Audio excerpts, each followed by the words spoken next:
every year I get a photographer coming up to me going, there's this person here, they're doing better than me. Their work's nowhere near as good as me. And it comes out in my one-to-ones as well. And just, anyone who's watching this who does one-to-ones with me, I've already told you if this is the case for you, don't worry. You already know. I'm brutal. They always go, this guy, he's getting more work than me. Oh, she's getting more work than me. It's just because of who her family are. Oh, it's just because of his marketing strategy. Let me tell you why they're getting more work than you, because it comes down to two key things. And I know this because I look back at some of my previous competition in the early days and I was like, I'm better than them. I'm better than them. Why are they getting my work? Yeah, there's a pretty good reason for it. Reason number one, and this is the hardest to swallow and hardest to fix. We'll get to the easy fix later, but this is the hardest one. Reason number one, you're not that good. You're just not. You suck. They're better than you, and you can't even see it. And the fact that you can't see it is the issue. I can see sometimes, every now and again, there's someone who's winning work over me, and I'm sitting there going, well, I know that part 2 of this video I'm covered on. I can't see why they're better than me. And that is an issue, because clearly they're getting the job. If I can't even see it, they're so much better that I think our work is at the same level. And like that is, I had this issue a couple of years ago with one photographer, and it took me ages to work out what it was that was the difference. Ages. But yeah, your work's not that good, or it's not that consistent, which is sort of the same thing. The other one is, and you go, it's all marketing. Photography is all marketing. Photography is not all marketing. It's a little bit of marketing. The majority of your marketing is part 1, your work. If your work sucks, you can do all the marketing in the world, your company will come crashing down. And especially if you don't have part 2 sorted. Part 2, you're a nightmare to deal with. Nobody wants to work with you. Nobody wants to work with you. And believe me, this is probably as common as the first one. The amount of photographers I get, and I'm already going, I can tell from the message you sent me that you're can I say that word? Probably not, actually.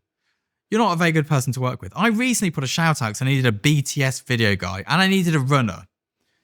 Some of the messages I got, I was like, obviously, I'm not. One guy messaged me and just said, paid ?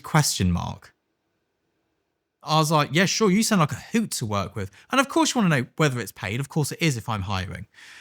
But also, it shows a lack of maturity that you don't realise my jobs are going to pay you. It also shows a lack of personal skills that you don't think to go, hey, lovely to meet you. I'd be really interested in this. Can you give me a bit of information, what the day's like, what the pay rate's like? See the difference? Paid ? I get a lot of this. Whenever I do a shout out, the amount of photographers who just send me like stupid messages.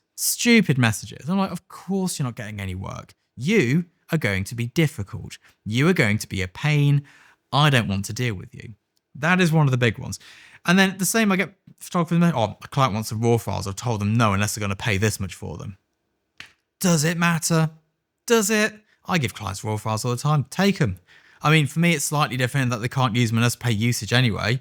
And also they can either pay me to retouch them or they're going to be paying someone else to retouch them. I don't care. Personally, I don't want the retouch headache. It's a nightmare. But a lot of it comes down to that. And you can see the easiest way to get ahead of most photographers, look at the comment section in YouTube and Facebook groups. Everyone I could give you a list of people who I'd never work with based on what they do online.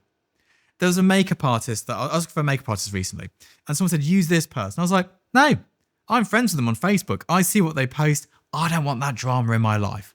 And there was an assistant I was going to work with. I was like, no, I've seen them being an absolute idiot in Facebook groups with other photographers. I don't want that on set. I don't want it.